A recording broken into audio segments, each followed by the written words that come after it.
اور سنو، جب اللہ تمہارے لیے کوئی بڑا دروازہ کھولنے والا ہوتا ہے تو سب سے پہلے یہ ہوتا ہے کہ وہ تمہیں تنہا کر دیتا ہے۔ وہ دوست، وہ رشتے، وہ تعلقات سب آہستہ آہستہ دور ہو جاتے ہیں۔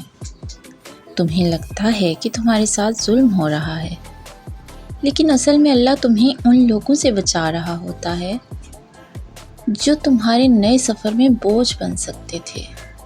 تمہارا دل بے چین ہو جاتا ہے، ہر چیز اچھی ہوتے ہوئے بھی دل اداس رہتا ہے، بے سکون سا محسوس ہوتا ہے۔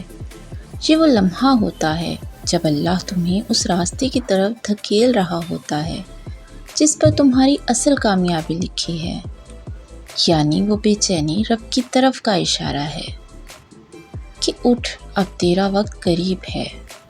سنو، کبھی کبھی زندگی میں سب کچھ رک سا جاتا ہے، نہ کوئی راستہ نظر آتا ہے، نہ کوئی امید۔ ایسا لگتا ہے جیسے ہر طرف ایک خاموش جنگ چل رہی ہو۔ دن میں چہرے پہ مسکراہٹ ہوتی ہے، لیکن دل میں ایک سوال، کب ختم ہوگا یہ سب؟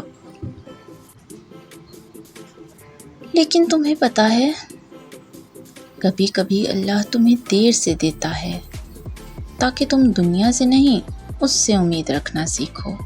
وہ چاہتا ہے جب وہ تمہیں دے تو تم کہو، یا اللہ تو نے دیا، صرف تو نے دیا۔ وہ تمہیں اس لیے رکوا دیتا ہے تاکہ تمہارا یقین زمین سے ہٹ کر آسمان سے جڑ جائے، تاکہ جب تمہاری دعا قبول ہو تو تمہیں پتہ ہو کہ یہ کسی انسان کا احسان نہیں، یہ صرف اور صرف رب کا فضل ہے۔